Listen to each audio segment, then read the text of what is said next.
رسوله الكريم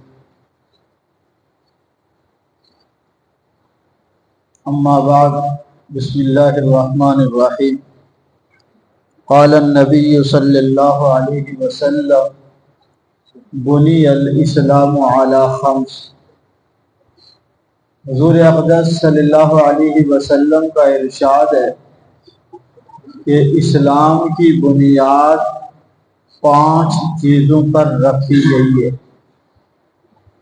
ان میں سب سے پہلے کلمہ طیبہ لا الہ الا اللہ، اور کلمہ طیبہ پڑھنے کے بعد سب سے پہلا رکن جو ہمیں اسلام کی طرف متوجہ کرتا ہے وہ نماز کا ہے۔ حضرت ابو ہریرہ رضی اللہ تعالیٰ عنہ کی روایت ہے، آپ صلی اللہ علیہ وسلم نے فرمایا لا سہم فی الاسلام من لا صلاۃ لہ، اس شخص کا اسلام میں کوئی حصہ نہیں جو نماز نہیں پڑھتا۔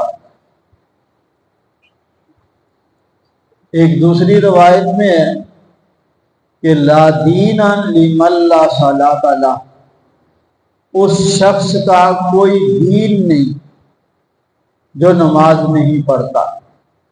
ایک آدمی یہ کہے کہ میں مسلمان ہوں اور دیندار ہوں اور وہ نماز نہ پڑھتا ہو تو اس کا یہ دعویٰ ٹھیک نہیں، اس لیے کہ اللہ رب العزت آخرت میں بھی سب سے پہلے جس چیز کا حساب کتاب لیں گے وہ نماز کا ہے۔ اگر نماز پوری اتر آئی تو باقی اعمال بھی پورے اتریں گے، اور اگر نماز میں کمی پائی گئی تو کہا جائے گا دیکھو اس بندے کے پاس کچھ نفل نمازیں ہیں جن سے فرضوں کو پورا کیا جائے۔ اگر نفل نمازیں ہوں گی تو اس سے فرضوں کی کمی کو پورا کیا جائے۔ تو نماز دین کا اہم اور بنیادی رکن ہے، اور یہ اتنی جامع عبادت ہے، میرے اس لفظ پہ غور کرنا کہ نماز اتنی جامع عبادت ہے کہ تمام مخلوقات کی عبادات اس میں شامل ہیں۔ فرشتوں کی عبادت کیا ہے؟ وہ اللہ رب العزت کی تسبیح بیان کرتے ہیں، اللہ کی تحمید اور تقدیس بیان کرتے رہتے ہیں، اور نماز کے اندر تسبیح بھی موجود ہے، تقدیس بھی موجود ہے۔ درختوں کی عبادت ان کا قیام ہے، اور ہم نماز کے اندر قیام بھی کرتے ہیں۔ جانوروں کی عبادت ان کا رکوع ہے، ہم نماز میں رکوع بھی کرتے ہیں۔ حشرات الارض کی عبادت ان کا سجود ہے، یہ جو زمین پر رینگنے والے جانور ہیں نا، جیسے حشرات الارض ہیں، یہ ہر وقت سجدے میں پڑے رہتے ہیں، اور ہم نماز کے اندر سجدہ بھی کرتے ہیں۔ پہاڑوں کی عبادت ان کا قعود ہے، وہ بیٹھے ہوئے ہیں ایک جگہ پر، ہم نماز کے اندر قعدہ بھی کرتے ہیں۔ گویا کہ تمام مخلوقات کی جو فردن عبادات ہیں، اللہ رب العزت نے نماز کے اندر مسلمان کے لیے وہ ساری عبادتیں جمع کی ہوئی۔ پھر جو فرشتے انفرادن عبادت کرتے ہیں، اگر اللہ نے کسی فرشتے کی ڈیوٹی سجدے میں لگائی ہے تو وہ قیامت تک سجدے میں ہی پڑا ہوا ہے۔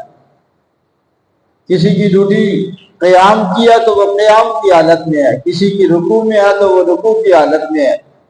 اللہ رب العزت نے ہمیں قیام کی بھی توفیق عطا فرمائی ہے نماز کی شکل میں، قعود کی بھی، رکوع کی بھی اور سجدے کی بھی۔ یہ ساری مخلوقات کی عبادت کا جامع مجموعہ ہے جس کو ہم نماز کہتے ہیں، اور اس نماز کی اہمیت ہمارے سامنے کوئی بھی نہیں۔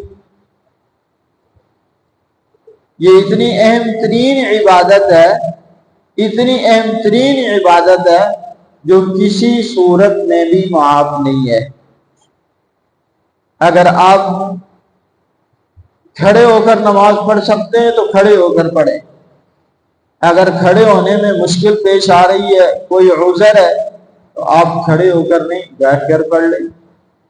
اگر آپ اتنے شدید بیمار ہیں کہ بیٹھ کر بھی نہیں پڑھ سکتے، آپ لیٹ کر پڑھیں۔ آپ رکوع اور سجدہ کرنے پر قادر نہیں ہیں، اشارے سے رکوع اور سجدہ کریں۔ آپ پانی استعمال کرنے پر قادر نہیں ہیں، وضو نہیں کر سکتے، آپ تیمم کریں۔ جب تک آپ کی عقل کام کر رہی ہے اس وقت تک نماز آپ کو معاف نہیں ہے، یہاں تک کہ اگر آپ میدان کارزار میں ہیں، اعلاء کلمت اللہ کی سربلندی کے لیے دشمن کے سامنے دو بدو مقابلہ کر رہے ہیں، اس سے بڑھ کر تو اور کوئی عبادت نہیں ہے۔ ایک مجاہد کا ایک رات پہرا دینا لیلۃ القدر میں قیام کے برابر ہے۔ آپ میدان کارزار میں دشمن سے برسر پیکار ہیں۔ قرآن مجید نے صلاۃ الخوف کا طریقہ قرآن میں بتایا ہے کہ اس صورت میں بھی اپنے رب کو نہ بھولو، ایسا کرو کہ ایک گروہ دشمن سے مقابلہ کرے اور ایک گروہ آئے اور آ کر امام کی اتباع میں ایک رکعت ادا کرے، اور وہ ایک رکعت ادا کر کے چلا جائے، دوسرا گروہ آئے اور آ کر امام کی اتباع میں دوسری رکعت ادا کرے۔ اس ترتیب سے صلاۃ الخوف پڑھنے کا طریقہ بھی قرآن مجید نے بتایا ہے۔ آخر کوئی وجہ تو تھی، کیا ضرورت تھی صلاۃ الخوف بتانے کے طریقے کی کہ این میدان کارزار میں جو صرف اسی کی سربلندی کے لیے لڑ رہے ہو، وہاں پر بھی نماز اس کے چھوڑنے کا حکم نہیں ہے۔ اس سے بڑھ کر نماز کی اہمیت کا اور کیا اندازہ ہوگا کہ آپ صلی اللہ علیہ وسلم کی اپنی زندگی کے زبان سے نکلنے والے آخری صرف 2 لفظ ہیں، جو سب سے آخر میں جو الفاظ آپ صلی اللہ علیہ وسلم نے ارشاد فرمائے ہیں نا، اس کے بعد پھر آپ نے کلام نہیں کیا۔ وہ کیا تھا؟ الصلاۃ وما ملکت ایمانکم، نماز پڑھو اور اپنے جو ماتحت لوگ، تمہارے ماتحت کام کرنے والے لوگ ہیں، ان کا خیال رکھو۔ الصلاۃ وما ملکت ایمانکم، آپ صلی اللہ علیہ وسلم جب تک صحیح سلامت رہے آپ نماز پڑھتے رہے۔ آخری ایام میں جب آپ بہت شدید بیمار ہوئے، یہاں تک کہ آپ بے ہوش ہو جاتے، جو ہی ہوش آتا تو سب سے پہلے پوچھتے نماز ہو گئی؟ کہتے مجھے وضو کرواؤ، وضو کرا کے آپ کو نماز پڑھائی جاتی۔ ایسا بھی ہوا کہ آپ چلنے کے قابل نہیں تھے، صحابہ کرام نے پکڑ کر آپ کو اپنے ساتھ مسجد میں لے کر گئے، چلنے کے قابل نہیں تھے۔ فرمایا کہ جو لوگ اندھیروں میں مسجدوں کو آباد کرنے والے ہیں، ان کو قیامت کے دن پورے پورے نور کی خوشخبری سنا دو۔ یہ اتنی اہم ترین عبادت ہے کہ جب آپ گھر سے وضو کر کے نکلتے ہیں، ہر قدم پر اللہ رب العزت آپ کو نیکی عطا کرتا ہے، ہر قدم پر آپ کے گناہ معاف کرتا ہے، ہر قدم پر آپ کا درجہ بلند کرتا ہے۔ اور کہا یہ آدمی اتنا اہمیت والا ہے، یہ مسجد کی طرف نہیں جا رہا، یہ گویا کہ احرام باندھ کر بیت اللہ کا طواف کرنے کے لیے جا رہا۔ بعض صحابہ کرام نے آپ صلی اللہ علیہ وسلم سے درخواست کی، اے اللہ کے رسول ہمارے گھر مسجدوں سے دور ہیں، اگر آپ اجازت دیں تو ہم قریب میں گھر بنا لیں۔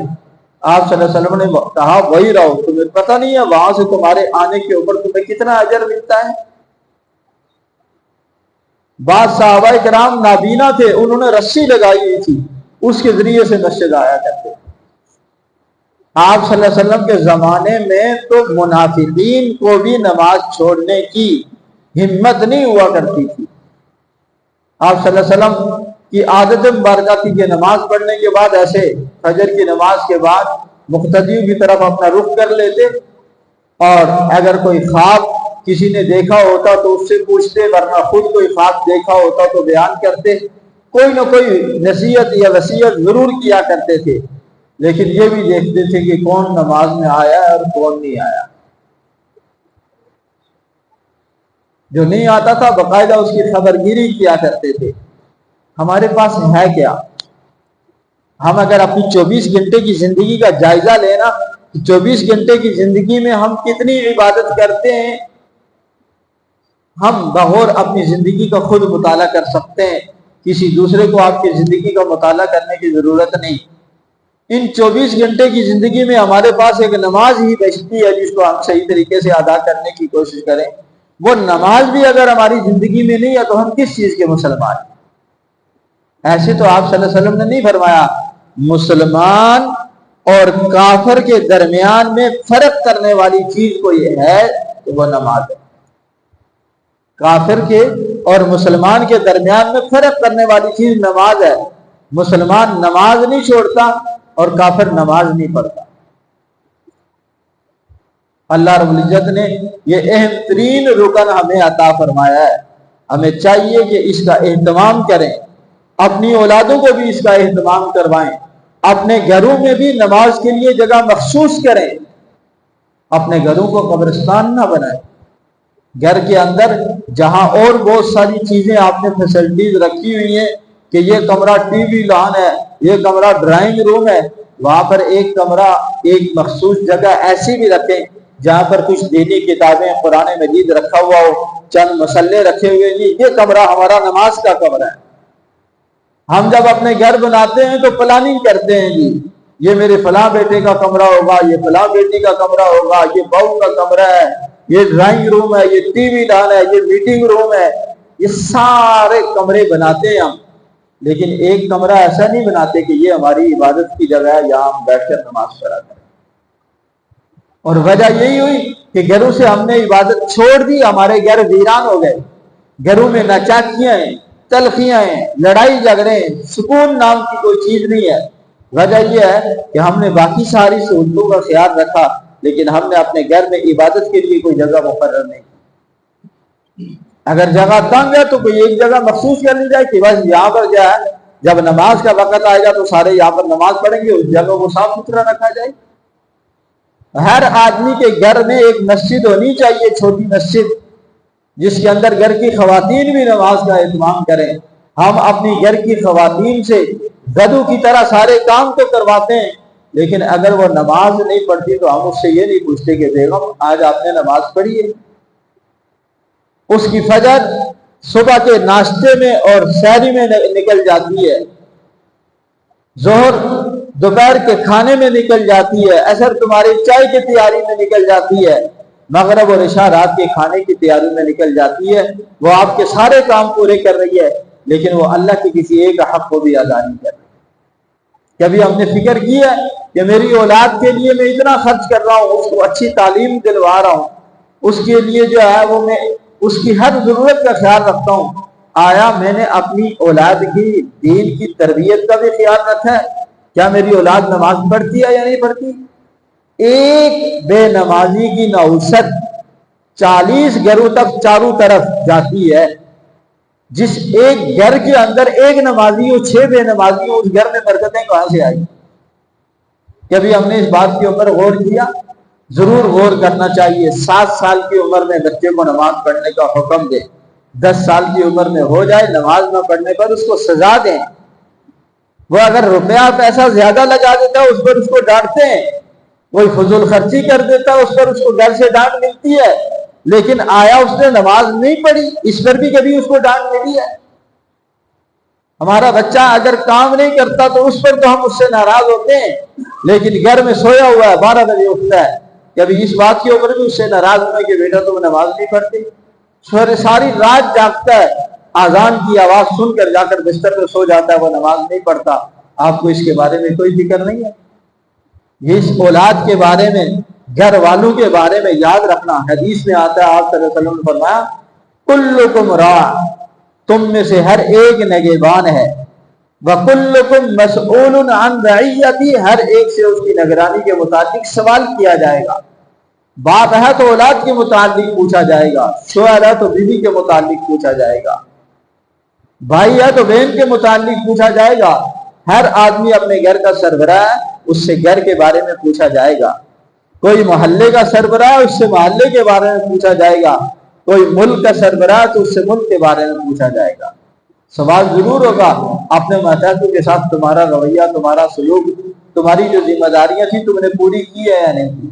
میرے دوستو, اگر ہم صرف نمازی بن جائیں اور کچھ بھی نہ کریں, صرف نمازی بن جائیں, اللہ رب العزت کی مدد آئے گی اور ہمارے سارے مسائل حل ہو جائیں گے.